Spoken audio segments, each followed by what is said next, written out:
بسم اللہ الرحمن الرحیم نحمدہ و نصلی علی رسولہ الکریم۔ سنہ ہجرت کی اہمیت کا بیان، یہ اس کا حصہ خطبہ اول ماہ محرم الحرام کے حوالے سے دوسرا حصہ ریکارڈ کیا جا رہا ہے۔ ہجرت کی فضیلت، اس کا ٹاپک یہ دینا ہے، ٹھیک ہے جی۔ حضرت عبداللہ بن عمر رضی اللہ عنہما، ٹھیک ہے جی، عنہما کی روایت ہے، قیامت کے دن میری امت کے کچھ لوگ ایسے حال میں اٹھیں گے کہ ان کا نور آفتاب کے نور کی طرح ہوگا۔ صحابہ رضی اللہ عنہ عرض کیا، یا رسول اللہ، یہ کون لوگ ہیں؟ فرمایا، فقراء مہاجرین، جن کے ذریعے سے مصائب سے حفاظت کی گئی اور اپنی حسرتیں اور تمنائیں اپنے دلوں میں لیے ہوئے دنیا سے جاتے ہیں۔ یہ لوگ دنیا کی مختلف جگہوں سے اٹھائے جائیں گے۔ دوسری حدیث میں حضرت عبداللہ بن عمر رضی اللہ عنہ روایت کرتے ہیں کہ نبی کریم صلی اللہ علیہ وسلم نے فرمایا کہ میری امت کے فقراء اور مہاجرین سب سے پہلے جنت میں داخل ہوں گے۔ جب وہ جنت کے دروازے کھلوانا چاہیں گے تو جنت کے دربان فرشتے کہیں گے، کیا تمہارا حساب ہو چکا ہے؟ تو وہ لوگ کہیں گے کہ ہمارا کیا حساب ہوگا، ہم نے تلواریں اپنی گردن پر رکھی اور خدا کی راہ میں جان دے دی۔ رضوان جنت کے دروازے کھول دے گا۔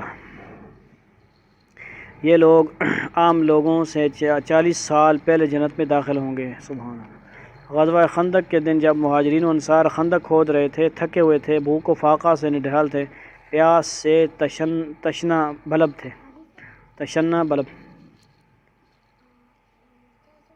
صبر ہوگا، تو حضور صلی اللہ علیہ وسلم نے ان کی یہ تکلیف دہ حالت دیکھ کر بطور تسلی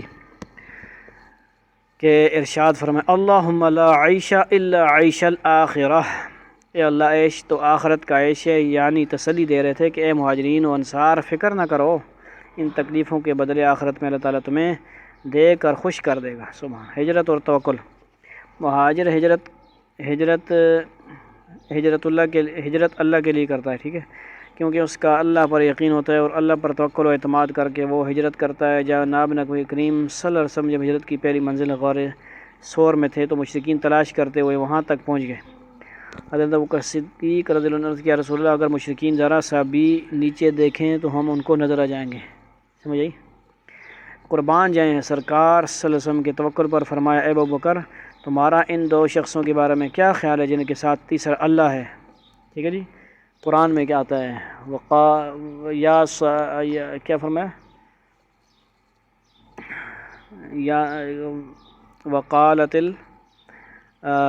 کیا فرمایا جی؟ یقول لصاحبہ لا تحزن ان اللہ معنا۔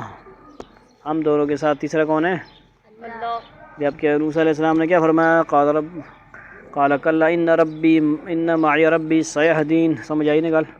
اسلام کی تاریخ کا عظیم باب رقم کرنے کے لیے جہاں مردوں نے بڑی بڑی قربانیاں دی ہیں، وہاں عورتوں نے بھی بڑے بڑے کارنامے انجام دیے ہیں۔ اسلام کے ظہور سے قبل عورت کو بڑی حقارت سے دیکھا جاتا تھا، مگر ارشاد نبی کریم صلی اللہ علیہ وسلم ہے، عورت کے معاملے میں خدا سے ڈرو، جنت ماں کے قدموں کی تلے ہے۔ ہجرت نبی صلی اللہ علیہ وسلم کے واقعے میں جہاں حضرت ابوبکر صدیق اور ان کے بیٹے حضرت علی نے جہاں بڑی بڑی قربانیاں پیش کی، وہاں حضرت ابوبکر صدیق کی صاحبزادی حضرت اسماء کا کردار بھی بڑا عظیم ہے۔ جب صحابہ کرام رضی اللہ عنہم ہجرت کر گئے تھے اور حضور صلی اللہ علیہ وسلم کی حکم الہی کے منتظر تھے، اور جب آپ صلی اللہ علیہ وسلم کو بھی ہجرت کا حکم مل گیا تو اپنے جانثار دوست حضرت ابوبکر صدیق اکبر رضی اللہ عنہ کے گھر تشریف لے گئے اور آپ نے جلدی سے سفر کا سامان تیار کیا۔ حضرت اسماء رضی اللہ عنہ نے اپنا کمر بند کاٹ کر ستوؤں کے تھیلے کا منہ باندھا، کیونکہ اس وقت رسی بھی نہ مل رہی تھی۔ حضرت صلی اللہ علیہ وسلم یہ حاضر دماغی اور قربانی دے کر بطور خوشی کے فرمایا، ذات النطاقین۔ اس کے بعد جب قریش مکہ حضور صلی اللہ علیہ وسلم کی تلاش کرتے ہوئے حضرت ابوبکر صدیق کے گھر آئے، دروازہ کھٹکایا، اسماء بنت ابو بکر باہر نکلی۔ ابو جہل نے پوچھا، لڑکی تیرا باپ کدھر ہے؟ آپ نے کہا مجھے معلوم نہیں۔ تو ابو جہل نے اتنے زور سے اس بچی کے منہ پر تھپڑ مارا کہ بالی نیچے گر گئی۔ استغفر اللہ، سمجھ آئی؟ کان میں بالی ہو لگے، ٹھیک ہے جی، کتنی تکلیف کی بات ہے۔ مگر انہوں نے حضور صلی اللہ علیہ وسلم اور ابو بکر کا پتہ نہیں بتایا۔ وفادار ایسے ہوتے ہیں کہ محمد سے وفا تو نے تو ہم تیرے ہیں، یہ جہاں چیز ہے کیا لوح قلم تیرے ہیں۔ محمد کی محبت دین حق کی شرط اول ہے، اسی میں ہو اگر خامی تو سب کچھ نامکمل ہے۔ وفاداری ضروری ہے۔ قمری تقویم کے فوائد، یہ ٹاپک وائز تھوڑا کیا خیال ہے؟ قمری تقویم کے فوائد، یعنی 3 نام آپ مجھے بتائیں، ہجرت، توکل، قمری تقویم کے فوائد، اور پیچھے کیا ہے مجھے نکالنا۔ اگر ہم سن ہجری کا دوسرے مروجہ سنین سالوں سے تقابل کر کے دیکھیں تو یہ سن بہت سی باتوں میں دوسروں سے ممتاز نظر آتا ہے۔ سن ہجری کی بنیاد چاند کو بتایا گیا اور اسلامی مہینوں کا تعلق چاند سے جوڑا گیا ہے۔ یہ تقویم خالق کی بنائی ہوئی چیز چاند سے تعلق رکھتی ہے، اس میں کسی پیون کاری کی ضرورت نہیں ہے۔ اسلام چونکہ آسان اور سادہ مذہب ہے، لہذا چاند کے ذریعے ہر علاقے کے لوگ، خواہ وہ پہاڑوں میں رہتے ہوں، خواہ جنگلوں میں، خواہ جزیروں میں رہتے ہوں، ان کے لیے یہ آسان ہے کہ چاند کے حساب سے اپنے معاملات کریں۔ کیوں کہ مہینے بعد چاند کی گنتی پوری ہوتی ہے اور شمس کی کیا ہوتی ہے؟ سال بعد گنتی ہوتی ہے سورج کی۔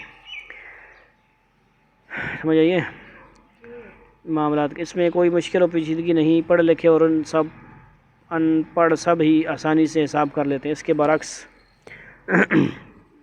اور تقویمیں اور تاریخیں ہر آدمی آسانی سے معلوم نہیں کر سکتا۔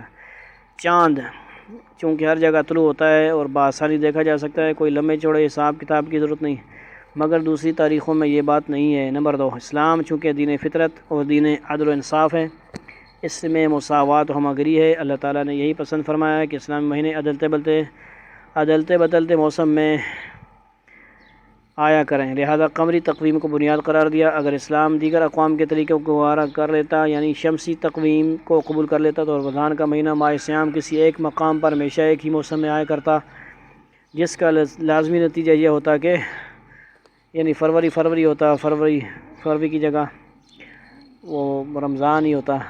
سمجھ آئی نہیں بات؟ جیسے آپ دیکھیں نا، فروری ہوتا ہے تو اس میں مہینہ اور ہوتا ہے نا، چینج ہوتے رہتے ہیں مہینے، آگے پیچھے ہوتے رہتے ہیں اسلامی جو ہے۔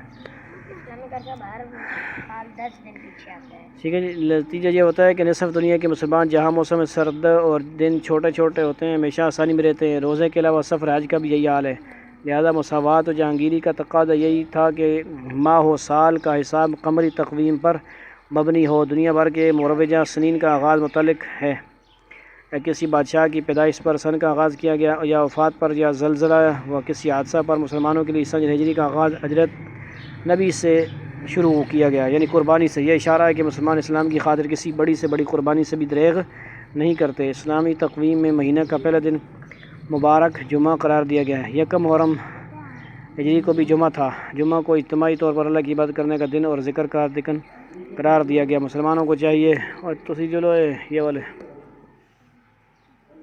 ٹھیک ہے جی، مسلمانوں کو چاہیے کہ وہ قمری تاریخ کو اپنائیں، اسی کو رواج دیں، وہ دفاتر حساب و کتاب میں اسلامی تاریخ پر عمل کریں۔ ہجرت نبی صلی اللہ علیہ وسلم کے نتیجہ میں دنیا میں ایک مکمل و کامل ضابطہ حیات آیا اور انسانوں میں صداقت، شرافت، امانت، احتساب، حق پسندی، ضبط نفس، ایثار و قربانی، فرض شناسی، صبر و استقامت، شجاعت و بصالت، اطاعت امر اور اتباع قانون کے اوصاف دنیا میں ظاہر ہوئے۔ آج بھی مسلمان اگر واقعی دنیا میں امن و عزت کامیابی چاہتے ہیں تو انہیں حضور صلی اللہ علیہ وسلم کے اسوہ حسنہ پر عمل کرنا ہوگا۔ اللہ تعالی ہمیں عمل کی توفیق نصیب فرمائے۔ وآخر دعوانا الحمدللہ رب العالمین۔